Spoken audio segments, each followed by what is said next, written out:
Salut à toi, bienvenue dans cette vidéo où on va parler donc des exercices pour renforcer tes genoux. Souvent quand on a des douleurs récurrentes, c'est dû à une asymétrie, donc soit une asymétrie posturale, on a toujours une jambe plus longue que l'autre, un bras plus long que l'autre, soit une asymétrie au niveau de la musculature, donc on a une jambe plus forte que l'autre, un bras plus fort que l'autre. Forcément ça vient pas tout de suite, ça vient au bout d'années et d'années de pratique, donc il faut aussi pas mal de temps, faut pas se mentir là-dessus, ça va pas être quelque chose de miraculeux, il faut pas mal de temps pour regagner en mobilité et pour contrebalancer ces asymétries qu'on a créées au fur et à mesure du temps. Pourquoi je fais cette vidéo?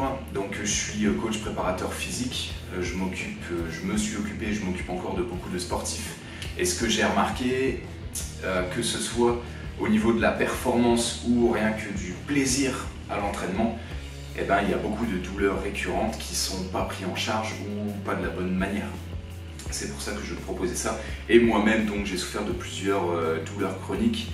Là, on parle donc du genou. J'ai eu une opération du genou quand j'étais plus jeune, à cause d'une maladie de croissance, ça n'a rien de grave. Mais ça m'a quand même handicapé pendant plusieurs mois, voire même quelques années. J'ai dû faire, donc j'ai eu la jambe immobilisée, j'ai dû faire du kiné, tout ça, réhabilitation.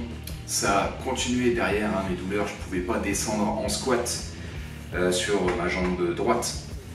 Donc je me suis dit de la merde, faut que ça cesse. Et je me suis mis à faire pas mal de lectures, de recherches, tout ça, pour trouver et tester beaucoup de trucs. Et donc j'ai sélectionné 5 exercices pour le genou là principalement. Et en tout cas ça m'a aidé beaucoup moi.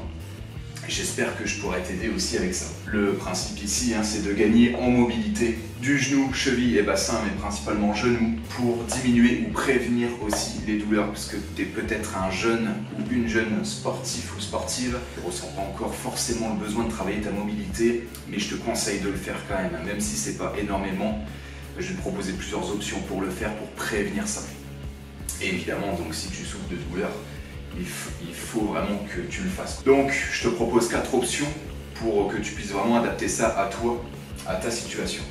Donc sur ces 5 exercices, tu vas pouvoir les placer donc soit en échauffement, voilà, avant ta séance, que tu fasses du combat ou pas, peu importe ton sport. Tu vas peut-être placer donc un exercice, 2 exercices ou les 5, à toi de voir encore une fois sur ton échauffement à chaque fois que tu vas donc t'échauffer avant ta séance. En deuxième option, à l'inverse, plutôt que de le faire au début de la séance, tu peux le faire en fin de séance, lors de ton retour au calme, pour avoir un petit travail de mobilité supplémentaire et redescendre en pression après donc, ton entraînement. La troisième option, c'est de la faire dans la journée. Par exemple, si c'est un jour où tu ne t'entraînes pas. Si tu as 5, 10, 15 minutes à dévouer à ça, tu peux piocher 1, 2, 3 ou les 5 exercices et les placer donc dans ta journée dès que tu le peux. Quatrième option, donc en faire carrément une séance dédiée où tu vas donc là pouvoir prendre bien le temps de faire chaque exercice, gagner vraiment en amplitude et progresser beaucoup plus vite et surtout diminuer tes douleurs, soulager tes douleurs beaucoup plus rapidement. Donc évidemment le top c'est de faire une voire 2 séances de 20 à 30 minutes dédiées spécifiquement à ça. Les jours off, les jours où tu t'entraînes pas, en placer un petit peu dans ta journée, et les jours où tu t'entraînes, en placer 2 ou 3 dans ton échauffement, 2 ou 3 sur ta fin de séance, sur ton retour au calme. Ça c'est dans l'idéal évidemment, c'est chaud de placer tout ça, mais c'est ce que je te conseille en tout cas, pour soulager tes douleurs et pour reprendre du plaisir à t'entraîner. Ok, donc sur ces 5 exercices, le premier que je te propose, ça va être donc une mobilité du bassin, genou et cheville en position de fente. Tu vas poser ton genou qui est à l'arrière. Position donc bien stable sur ton pied avant, sur ton genou. Et là, ce que tu vas chercher à faire, c'est d'avancer ton genou à l'avant le plus possible. Le but, c'est de réduire l'angle entre le dos de ton pied et ton tibia et de pousser au maximum ton bassin vers l'avant et vers le sol. Pareil, pour créer un léger étirement, il ne faut surtout pas que ce soit douloureux ou trop intense, vraiment un léger étirement au niveau de ton bassin, donc au niveau de l'ischio, l'arrière de la cuisse de ta jambe avant, et au niveau du quadriceps, l'avant de ta cuisse de ta jambe arrière. Une répétition pour tous les mouvements que je vais te montrer. Une répétition, ça doit durer entre 3 et 6 secondes à peu près. pour une seule répétition. Au niveau du nombre de répétitions, ce que je te conseille de faire, c'est faire entre 5 et 10 répétitions. Donc là, c'est un mouvement unilatéral, donc forcément 5 à 10 reps par côté à chaque fois. Et 5 à 10 reps pour chacun des mouvements que je vais te proposer. Le deuxième exercice que je te propose, c'est un side-to-side squat. Donc pareil, hein, toujours le même principe, gagner en mobilité, en amplitude de mouvement. Attention sur celui-là, bien garder les genoux dans l'axe des pointes de pied. Ok, il ne faut surtout pas que tes genoux rentrent vers l'intérieur ni vers l'extérieur. Tu vas chercher à avoir un mouvement très lent, très contrôlé. Ça va chauffer aussi un petit peu pas mal au niveau musculaire. Et donc voilà, déplacement lent, amplitude maximale. Surtout, tu gardes tes pieds bien à plat sur le sol. Hein. Tous tes pieds, y compris tes talons, tes pointes de pied, tout reste à plat sur le sol. Un maximum de stabilité, d'équilibre. Attention à ton dos aussi, il doit rester bien droit sur tout le mouvement. Et ton objectif là-dessus, ça va être donc de 1, à chaque fois d'avoir ta jambe tendue. Tu vas créer un léger étirement à l'intérieur de ta cuisse. Et deuxième objectif, ça va être de baisser le bassin au maximum, d'arriver presque cul au sol sur toute la durée du mouvement. C'est un objectif, hein, évidemment. Si tu n'y arrives pas au début, c'est tout à fait normal. Troisième exercice, un exercice d'équilibre, donc forcément sur une jambe. Ça va permettre de renforcer les muscles posturaux, donc tout ce qui est stabilisateur de ta cheville, de ton genou et aussi un petit peu de ton bassin, de ta hanche. Une fois que tu es en équilibre sur ta jambe, si tu y arrives encore une fois, hein, si l'équilibre pêche un peu, bah bosse ton équilibre. Sinon tu viens choper ton pied, donc l'autre pied forcément, derrière ton dos, avec tes deux mains si possible, garde bien les épaules en arrière, tu vas pousser le bassin vers l'avant.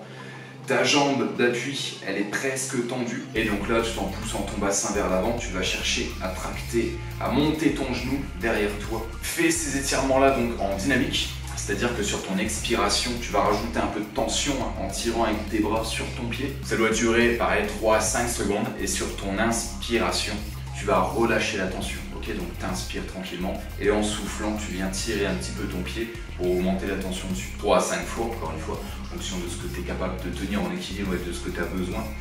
Et ensuite, toujours sans reposer le pied, tu vas passer ton genou devant, venir le tirer vers toi au maximum, le plaquer contre ton tronc. Et dans cette position, toujours le bassin poussé vers l'avant, tu vas faire des rotations très très lentes, un maximum d'amplitude avec ta cheville. Donc pareil, 3 à 5 tours dans un sens, 3 à 5 tours dans l'autre. Une fois que tu as fait ça, tu viens reposer tranquillement ton pied au sol et tu fais pareil de l'autre côté. Pareil, entre 3 et 5 répétitions par côté. Encore une fois, en fonction du temps que tu as à accorder à ça et de l'importance que ça a pour toi. Quatrième exercice, toujours beaucoup de mobilité. On va passer sur un full squat. Donc un squat tout simplement, mais où tu vas chercher le plus bas possible, avoir encore une fois le cul au sol. Garde surtout tes talons bien plaqués au sol tout le temps. Le poids légèrement sur l'extérieur du pied et un maximum sur le talon. Si tu n'arrives pas à descendre aussi bas que ce que je te montre là, c'est pas un problème, hein. Tu fais juste au mieux, tu descends autant que tu le peux, en gardant toujours donc les pieds bien à plat sur le sol. Il ne faut surtout pas que tes talons se décollent. Hein. Souvent c'est ce que j'observe, on a tendance à décoller les talons parce que du coup c'est plus facile de gagner en amplitude. Surtout ne fais pas ça. C'est pas le but ici, hein. Je dis pas que c'est mauvais, mais c'est pas le but. Et pareil, tes genoux, toujours dans l'axe de tes doigts de pied, jamais rentrés, jamais sortis, surtout en général quand on commence à remonter, on a les genoux qui rentrent vers l'intérieur. Sois conscient de tes mouvements, essaye d'éviter ça au maximum. Et également, dernière consigne, donc au maximum, essaye de garder le dos droit. Okay, tu peux t'équilibrer en passant tes bras vers l'avant, mais garde surtout le dos bien droit sur tout le mouvement. Et donc pareil, 5 à 10 répétitions. Évidemment, tu peux faire plus si tu as le temps.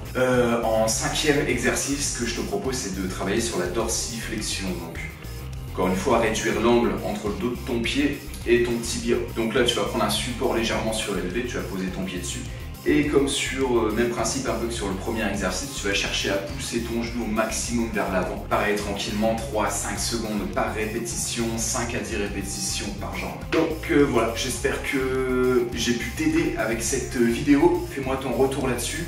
Surtout, dis-moi aussi si tu veux des idées d'aliments qui peuvent t'aider aussi, des petites astuces, tous les trucs comme ça. N'hésite pas, viens vers moi, pose-moi tes questions, ce sera un plaisir d'y répondre, de discuter avec toi. Et puis, dernière chose, surtout très important, sur chacun de ces mouvements que je t'ai montré, il faut surtout pas que tu aies de douleurs désagréables. Ça peut être une petite douleur forcément, si tu en as de base. Il peut y avoir des petits tiraillements, des petites douleurs, des petites tensions. C'est pas grave, mais si vraiment ça devient insupportable, gênant, adapte l'exercice, fais ce que tu peux dessus vraiment. Te fais pas plus mal que la douleur que tu as déjà. Ou sinon, si vraiment même en l'adaptant, tu n'arrives pas à gérer ça, à ne pas avoir de grosses douleurs, et ben arrête l'exercice, tout simplement. Arrête l'exercice, passe au suivant, teste le suivant. Et puis adapte vraiment ça à ta condition. On est tous différents, on a tous des besoins différents. Donc adapte ça vraiment à toi. Voilà, donc je te dis à bientôt, prochaine vidéo. Et puis au plaisir. Salut à toi.